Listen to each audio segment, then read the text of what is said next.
Hi అండి, Chaturya CSK YouTube ఛానల్కి స్వాగతం అండి. ఈరోజు ఎంతో మెత్తటి పూరీలండి. చేసిన ప్రతి పూరీ కూడా పొంగడం ఎలా అనేది ఈ పూరీలు చిట్కా అండి. చిన్న చిట్కా అంతే, పెద్ద ఏం కాదండి. గోధుమ పిండి ఉంటే చాలు, మనం ఎన్ని పూరీలైనా చక్కగా పొంగించవచ్చండి, అంత బాగా వస్తాయి. దానికోసం ఇక్కడ నేను గోధుమ పిండి కొన్నదే తీసుకున్నానండి.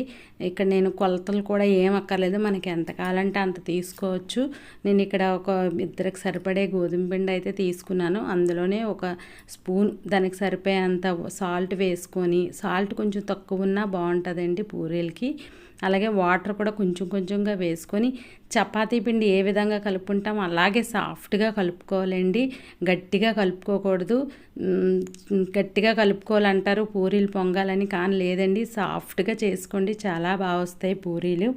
అది నానే లోపలికల్లా మనం కూర అనేది రెడీ చేసుకుందామండి. దానికోసం స్టవ్ వెలిగించి బాండీ పెట్టి ఒక 2 స్పూన్ల ఆయిల్ వేసానండి. ఆయిల్ కాగిన తర్వాత ఒక స్పూన్ పచ్చిశనగపప్పు, ఒక అర టీ స్పూన్ ఆవాలు, ఒక అర టీ స్పూన్ జీలకర్ర, ఒక అర టీ స్పూన్ సాయమినపప్పు, ఒక 2 ఎండుమిరపకాయలు చిదిమి వేసుకోవాలండి. అలాగే గుప్పుడు కరివేపాకు కూడా వేసుకొని పోపు వేగాలండి. పోపు వేగిన తర్వాత మనం ఒక 2 ఉల్లిపాయలు సన్నగా తరుముకొని 4 పచ్చిమిరపకాయలు కూడా చీర్చుకొని వేసుకోవాలండి. ఇలా ఒక 5 నిమిషాలు మగ్గితే మనకి ఉల్లిపాయలు కూడా ఎక్కువగా వేగకూడదండి, కొంచెం వేగితే చాలు. ఇలా వేగిన తర్వాత ఇందులోని నేను ఒక బంగాళదుంప, ఒక క్యారెట్ సన్నగా ముక్కలు తరుముకొని వేసుకున్నానండి. ఇందులోని ఇప్పుడు కొంచెం సాల్ట్ అనేది వేసుకొని ఒక 5 నిమిషాలు మూత పెట్టి బాగా మగ్గనివ్వాలండి.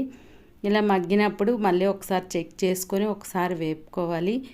ఇలా వేగినప్పుడు మనం ఎక్కువసేపు కూడా దీన్ని కూడా నేనేం బంగాళదుంప ఉడకబెట్టలేదండి. ఇలా మగ్గితే చాలు, కూర కూడా మనకి చక్కగా రెడీ అయిపోద్ది.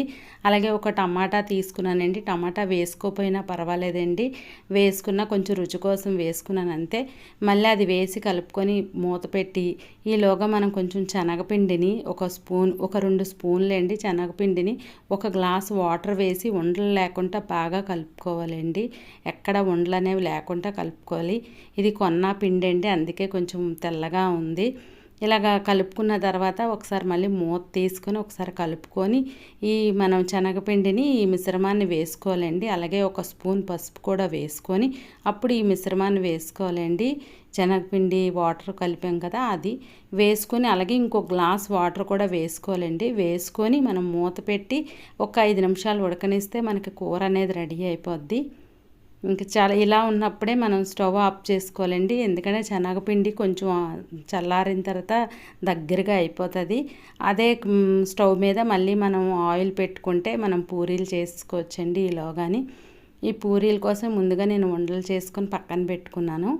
ఇలాగా చేసుకోవాలండి. ఈ పూరీ చిట్కా అంతా ఈ ఉండల్లోనే ఉంటుందండి, మనకి చేసుకోవడంలోనే ఉంటుందండి, పిండి కలపడంలోని. ఇందులో మనం ఇంకా బియ్యం పిండి కానీ బొంబాయి రవ్వ కానీ ఏమి కలపక్కర్లేదండి, పంచదార కూడా వేయక్కర్లేదు, వేడి నీళ్ళతో కూడా కలపక్కర్లేదండి.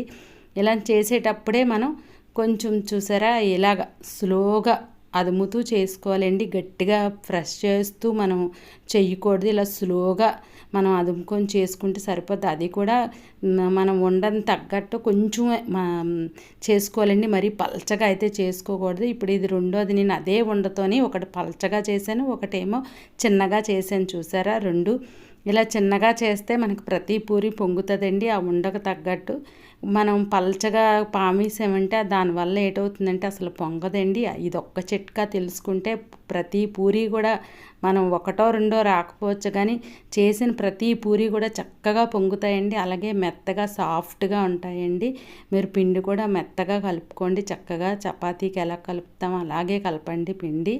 ఇలా కొంచెం ఆయిల్ దానిపై వేస్తూ ఇలా నొక్కితే చాలండి, మనకి పూరీలన్నీ చక్కగా పొంగుతాయి. పిల్లలైతే ఎంతో ఇష్టంగా తింటారండి ప్రతి పూరీ కూడాని. ఇలా చేసుకోవడం వల్ల ఎన్ని పూరీలు తింటున్నావో కూడా తెలియదండి, అంత రుచిగా ఉంటాయి పూరీలు అయితే మట్టుకి. అలాగే నేను ఇప్పుడు పలచగా చేసుకొని వేసాను కదండి, ఆ పూరీ కూడా చూపిస్తాను. షేప్ రాలేదనుకోకండి, నేను ఇంకా వేరే గిన్నె ఏదైనా పెట్టి దాన్ని ఒక షేప్ చేయాలని అనుకోలేదు, ఎందుకంటే మీకు అలా ఒరిజినల్గా చూపిస్తేనే బాగుంటుందని చెప్పి నేను నాకు రౌండ్గా షేప్ రాలేదు, ఇలాగే చేశాను.